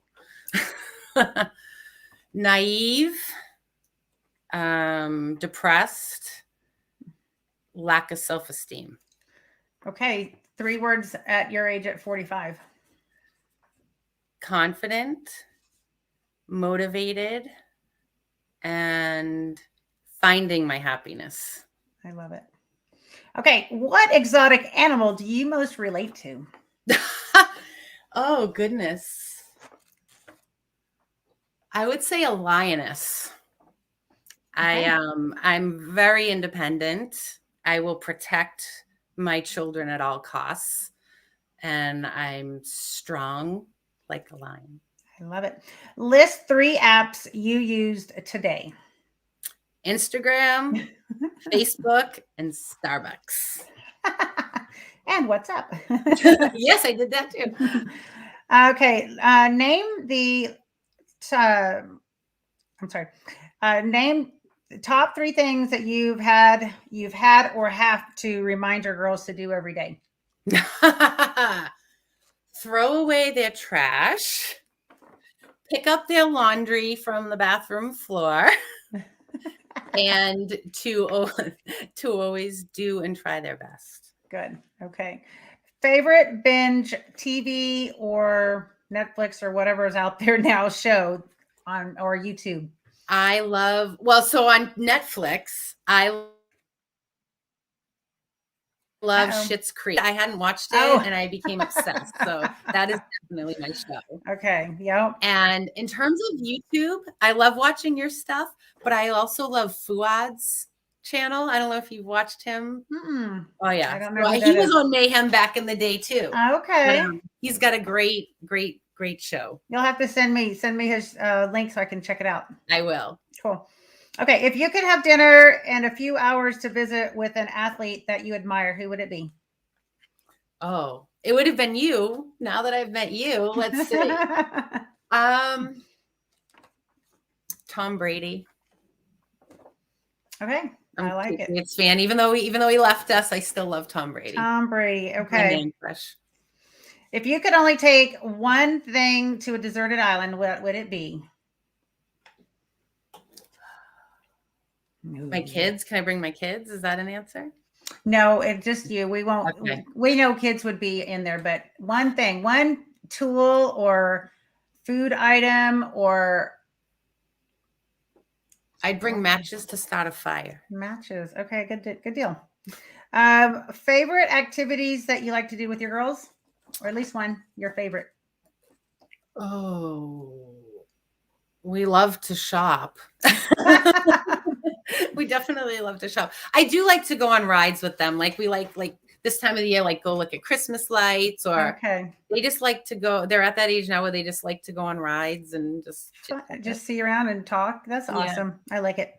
Okay. If you could only do one thing to prepare for your show in April, which would it be? Clean eating or exercising?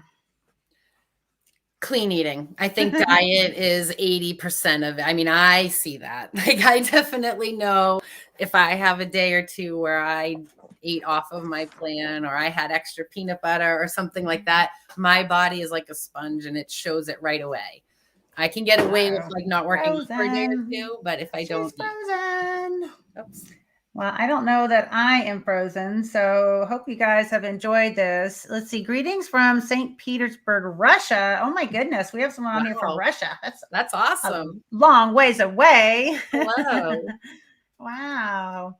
That's pretty cool. And Doug says, can't wait till the next live stream. And this was great. Thank you so much, Doug. Sherry says, amazing transformation, very inspiring. And Kristen Barrios, she just put like, I think those are little celebration kind of things. So, and Ashley, your friend says, I love you, Sarah. Love you too, Ash. This has been so fun. Okay, I have to make an announcement, or not announcement, but a confession that I'm really bad at goodbyes. And my husband always tells me, you're so bad at goodbyes. You can't ever end anything. So I have terrible habits of not being able to end things well. So just going to say thank you so much for joining me today, and such a wonderful blessing for me to be inspired by you. And thank you for all your support of me over all the years, because, you know, it's very honoring. I'm very honored by, you know, you showing up before, still sharing about that till today too. So it was awesome. And you look beautiful. Your hair looks great. Oh, thank you. You look so healthy. Thank you so much. You're welcome. Thank you for having me. This has been such a highlight for me, and I've really enjoyed it. It's been wonderful. So thank you so much for joining, Sarah. And we're gonna go ahead and end now, because if I don't, I'll just keep talking. And we've been on here a long time. So I hope you guys enjoyed this live stream. It was so wonderful to have Sarah on, and what an amazing transformation story. So I'm looking to do more of these kind of things. So if any of you are on right now and you know somebody that would be a great fit for something like this, please send them my way. And you can get a hold of me through my show producer, Claudia, at monicabrandt.com. And you can just send over who you think might be a great fit for the show and would be inspiring for others. So thank you guys so much for joining. Be sure and check out my awesome sponsors, Legendary Foods. They have the best tasty pastries and the nut butters. They've got flavored nut butters that are to die for. Well, not to live for, I guess. There we go. Egg White International. To me, the most amazing pure gold liquid protein you can have. We've got Aloe Life, which is a topical and external, basically it's the internal and external aloe vera product line. And it's just a beautiful, beautiful line. It helps with digestive health. And of course, the topical is all strong aloe vera based as well. So one of their products called the skin gel, you can, it was made for burn victims, actually. So when you use it, you just feel healing almost immediately. It's so cool. Of course, I've been using the product line for 6 years. I've been using Egg White International for, 50, I would say 15. It's got to be maybe more than 15 now. Of course, Legendary Foods, I got to know as I started this show here, and they are certainly wonderful treats to have, and little snacks. I work with Picture Groove and Bodyscape Magazine and Stone Oak Orthodontics. I got my Invisalign in, see? I'm excited. I've never had braces, so this is a new thing for me. At age 50, I decided I wanted to clean up some of my crooked teeth and that little cross bite. So we're working on that cross bite. So anyways, guys, thank you so much for joining the Monica Brandt Show, and look forward to having you again. And as always, stay fit, love life, and we'll look forward to seeing you back on again. Bye. Your life is beautiful, life is beautiful, life is beautiful, life is beautiful, life is beautiful, life is beautiful, life is beautiful, life is beautiful, life is beautiful.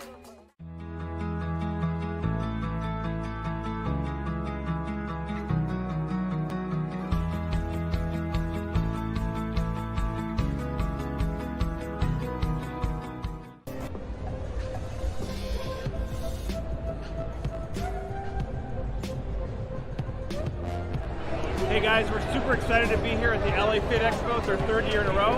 And what we're going to be doing today is we're going to be launching a tasty pastry. It's a low-carb Pop-Tart. It's got 3 to 4 grams of net carbs. And we love this show. This is our best place to be in LA.